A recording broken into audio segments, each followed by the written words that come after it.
Dollars to Donuts is a puzzly tile laying game with resource management and set collection for 2 to 4 players.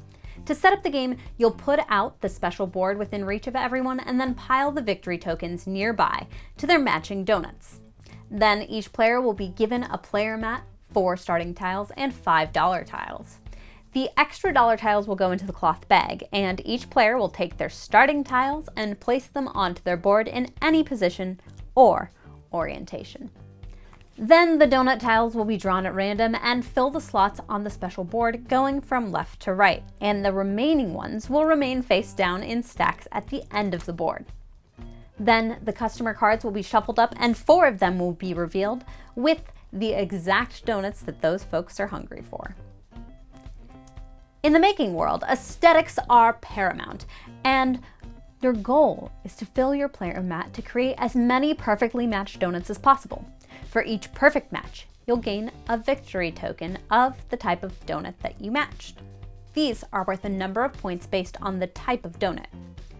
Only perfectly matched donuts may be served to customers, which will earn the players even more points. The player with the most points at the end of the game will win.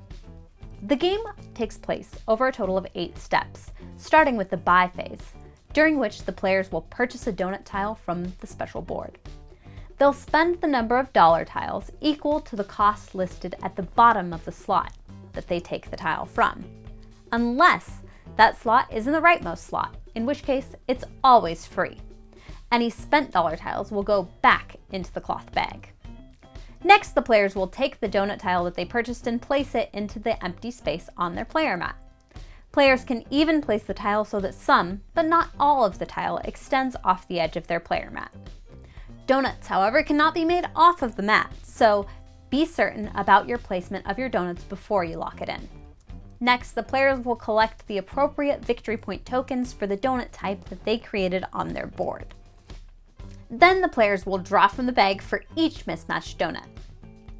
For each mismatched donut that they have, they'll draw a number of dollar tiles from the bag equal to the higher number of dollar signs between the 2 halves. And while jelly donuts might be worth 5 victory points when perfectly matched, they earn no draws when they're mismatched. So make sure that you find both halves to all of your jelly donuts, if at all possible. Then players can place a dollar tile. Once per turn, if the player has any dollar tiles with half donuts or donut holes on them, they may place one of these tiles into any gap on their player mat, bearing in mind that they can only do this once per turn.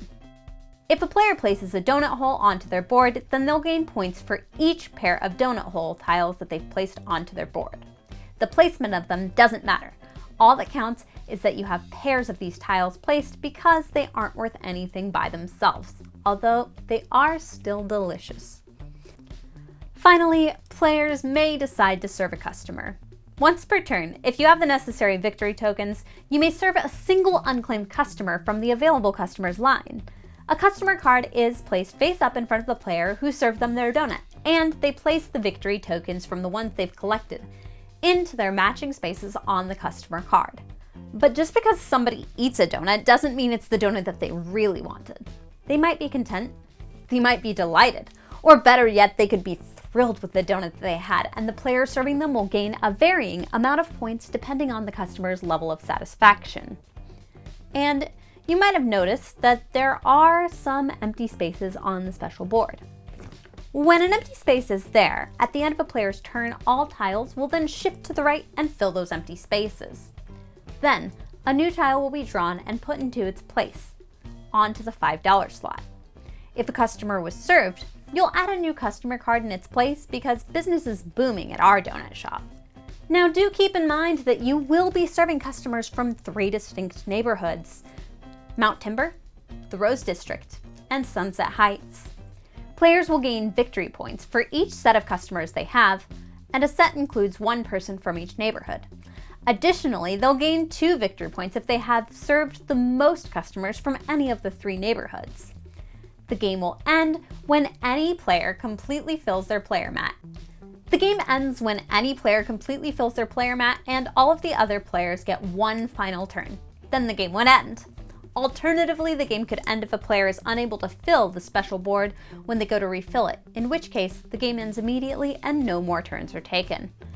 Players will score points for their customer cards, their neighborhood bonuses, their pairs of donut holes, and finally their victory tokens that were not placed on customer cards.